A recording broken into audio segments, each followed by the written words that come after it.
Welcome everyone in this video. आज इस video में हम बात करेंगे जो हमने सुमित के साथ पॉडकास्ट किया था कि कैसे आप एक जर्नी को, जो आपकी प्रिपरेशन जर्नी है, उसको स्टार्टिंग से लेके एंड तक क्या क्या आपको दिक्कतें आएंगी और उनको कैसे हम टैकल कर सकते हैं। तो पहला जो पॉइंट है सिलेबस का, सिलेबस कैसे चूज करें। तो पहले टॉपिक में हमने बात किया था कि आपको प्रायोरिटाइज करना होगा कौन से टॉपिक्स की वेटेज ज़्यादा है।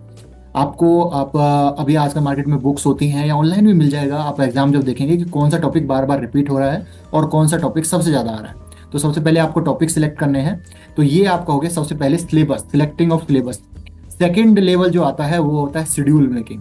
शेड्यूल मेकिंग में हमने बात किया था एक स्मार्ट सिस्टम का, जिसमें आपको टॉपिक्स को चेकबॉक्स बनाकर लिखना है कि मुझे ये टॉपिक कब तक खत्म करना है। एक टाइम बाउंड आपको शेड्यूल बनाना है कि कितने टाइम में आपको कोई टॉपिक खत्म करना है।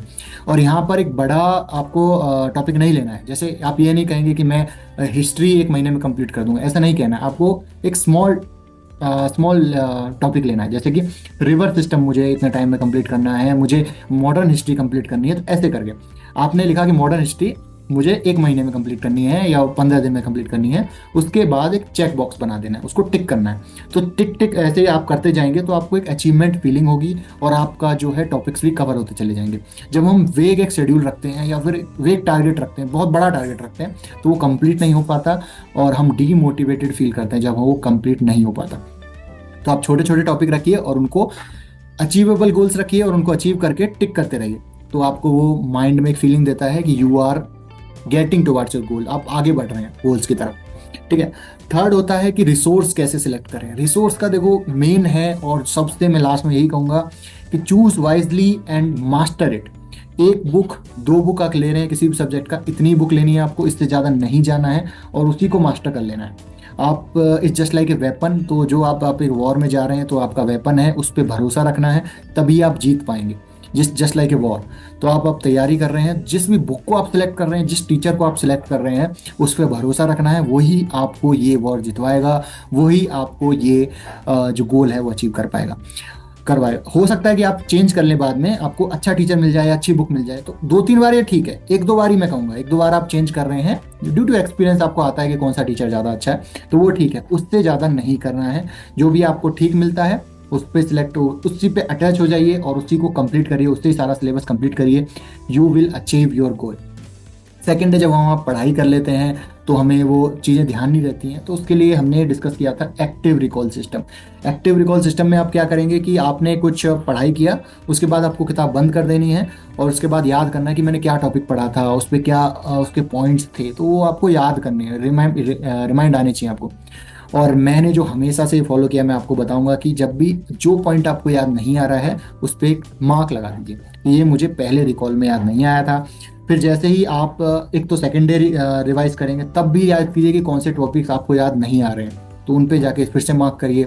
और 1 वीक के बाद जब आप दोबारा से रिवाइज करेंगे, तब भी रिमाइंड करके देखिए अब मुझे कौन से टॉपिक में कितने पॉइंट्स याद आ रहे हैं।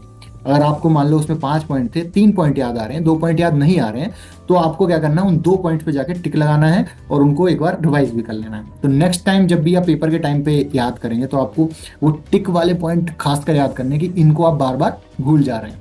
तो ये मैंने मैथ में भी ये बहुत ज़्यादा टेक्निक्स अपनाई थी। जो क्वेश्चन मुझे नहीं आता था उस पर टिक लगाना, और ऐसे ही जी के रीजनिंग सब में, ताकि आपको याद रहे कि कौन सी चीज़ को आप बार बार भूल रहे हैं। तो और उसके बाद था distractions, mobile distractions, social media distraction, all that we have discuss about all that, कि आपको पोमोडोरो टेक्निक्स अपनानी है। 25 मिनट पढ़ाई करनी है, 5 मिनट का ब्रेक देना है, 25 मिनट पढ़ाई करनी है, फिर से 5 मिनट का ब्रेक देना है। इसको रिवॉर्ड सिस्टम भी बोलते हैं। आपको 5 मिनट का अपने आप को रिवॉर्ड देना है कि अब मैं फ्री हूँ, I can use mobile, I can use social media, और मैं कुछ भी यूज़ कर सकता हूँ। तो एक रिवॉर्ड सिस्टम आपको यूज़ करना है। और ब्रेक लेने से आपका माइंड थकता नहीं है, कंटिन्यूस आप पढ़ाई कर पाएंगे।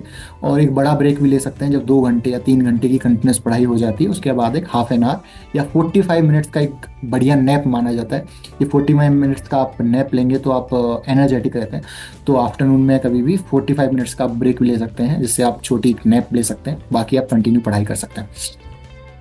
उसके बाद आता है आपका रिचार्ज सिस्टम, कि आप कंटिन्यूस पढ़ाई करते करते डीमोटिवेटेड हो गए हैं, आपको डिस्चार्ज ऐसे फील हो रहा है कि अभी मतलब आगे नहीं कर पाऊंगा। होता है ना कि दूसरे का सक्सेस देख लिया, कंपैरिजन देख लिया कि वो तो इतना सक्सेसफुल हैं, वो ये हैं, हम मैं अपने आप को डीमोटिवेटेड फील कर रहा हूँ। तो आप अपने आप को भी एक रिचार्ज और एक रिवॉर्ड सिस्टम, जैसे हमने बात किया, वो दे सकते हैं। जैसे कि मेरा जब हिस्ट्री कंप्लीट हो जाएगा तब मैं एक मूवी देखने जाऊंगा, मैं दोस्तों के साथ घूमने जाऊंगा। और जैसे सुमित ने हमें वीडियो में बताया था कि वो टेम्पल जाते हैं या बस स्टेशन जाते हैं, लोगों की प्रॉब्लम देखते हैं कि लोग क्या कर रहे हैं, मतलब बाहर घूमने जाते हैं। तो ये आप कर सकते हैं, जिसको टेम्पल जाना पसंद है, मस्जिद ज़्यादा पसंद है, एनी रिलीजियस, अगर आप बिलीव करते हैं कि वहाँ जाना पसंद है, वहाँ मुझे शांति मिलती है, तो हम वहाँ कंटिन्यूस जा सकते हैं। अपने आप को एक लार्जर गोल से कनेक्ट रखिए। मैं अब शॉर्ट में एक धीरे आपको बताऊंगा कि जब भी आप किसी चीज़ की तैयारी कर रहे हैं या अपना बड़ा गोल बना रहे हैं, तो उसको किसी चीज़ से अटैच रखिए। सोसाइटी से अटैच रखिए कि ये गोल जब मेरा अचीव हो जाएगा तो मैं सोसाइटी को बैक करूंगा या इतना चीज़ सोसाइटी के लिए अच्छा करूंगा। फैमिली के लिए जो लोग मोस्टली रखते हैं कि मुझे अपनी फैमिली को ये चीज़ दिलानी है, इसलिए मैं ये बड़ा कर रहा हूँ, इसलिए मैं इतनी मेहनत कर रहा हूँ। या फिर और भी कुछ हो सकता है, नेचर के लिए लोग रखते हैं कि मुझे नेचर बचाना है, लोग किसी भी चीज़ के लिए रख सकते हैं। लोग गरीब लोग रखते हैं, मुझे उनका अच्छा करना, अनाथ लोगों के लिए रखते हैं। या फिर आप अपना गोल कुछ भी रख सकते हैं। लेकिन अगर सेल्फ से रिलेटेड, सेल्फ से हटके कोई अलग गोल होगा जो आपके माइंड में बैठ जाना चाहिए कि मुझे उसके लिए तैयारी करनी है और वो चीज़ मुझे अचीव करनी है, तब मैं अचीव कर लूँगा, तब मैं ये चीज़ करूँगा। जैसे लोग होते हैं कि मुझे अपनी फैमिली मेम्बर्स को विदेश घुमाना है, तो मुझे कैसे भी हो जाए, कितना भी कठिन पड़े, मुझे तैयारी करनी है, मुझे सिलेक्ट होना है, और तब मैं अपनी फैमिली मेम्बर को फ़ौरन घुमाऊंगा, उनके सपने पूरे करूंगा। तो जब आप इस चीज़ से अटैच कर लेंगे अपने आप को, तो आप मोटिवेटेड रहेंगे, डिसिप्लिन रहेंगे। और आपको जब एक हायर गोल, और उसको दीवार पे लिख सकते हैं, दिस इज़ माई हायर गोल। तो जब आपका हायर गोल आपको दिखता रहेगा, तो आपको अटैच रहने में, अब आपको डिसिप्लिन रहने में बहुत मदद मिलेगी। तो यही था हमारा, दिस इज जो हमने कवर किया।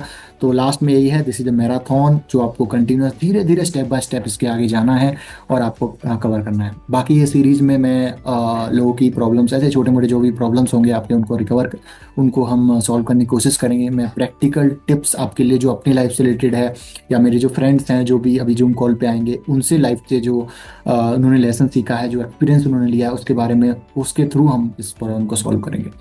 तो आप मुझे प्रॉब्लम कमेंट बॉक्स में बता सकते हैं, और एनोनिमस बताना चाहते हैं तो आप राहुल रावत 064@gmail.com पर भी अपनी प्रॉब्लम भेज सकते हैं। Thanks for watching this video, और लाइक ज़रूर कीजिएगा। मेरा चैनल बिल्कुल एकदम बंद हो गया है, मुझे बहुत ज़्यादा आपके लाइक्स की और सपोर्ट की ज़रूरत है। तो आप कुछ भी नहीं अभी कर सकते तो प्लीज़ लाइक ज़रूर करिएगा। बाकी सब्सक्राइबर आप हैं ही जब भी मेरे को देख रहे हैं, और है नहीं है तो सब्सक्राइब कीजिएगा। That's all my request.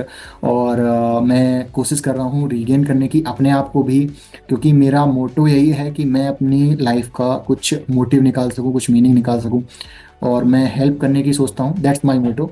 You can any, सबका अलग अलग मोटो होता है, तो मेरा मोटो है हेल्प करने का। तो उसमें बहुत ज़्यादा ऐसी हेल्प है जिनमें बहुत ज़्यादा पैसा चाहिए, तो वो तो अभी मेरे पास इतना है नहीं। तो जब तक वो नहीं है तब तक मैं ऐसे लोगों की हेल्प करूँगा। देन व्हेन आई अर्न, तो मैं कुछ लोगों के लिए स्पोर्ट्स कॉम्प्लेक्स खोलना, या फिर जो लोगों के लिए कुछ काम खुलवाना, इस पर मैं बहुत ज़्यादा फोकस करता हूँ। कुछ ना कुछ काम सबके पास होना चाहिए, ताकि लोग भूखे ना मरे, मतलब इतना होना चाहिए लोगों के पास कि वो अपना खा पी सकें और अच्छे से रह सकें। तो इतना मैं सोचता हूँ, और देखते हैं लाइफ कहाँ जाती है। That's all from my side. तो वीडियो को लाइक जरूर कीजिएगा। That's all for today. Thanks for watching.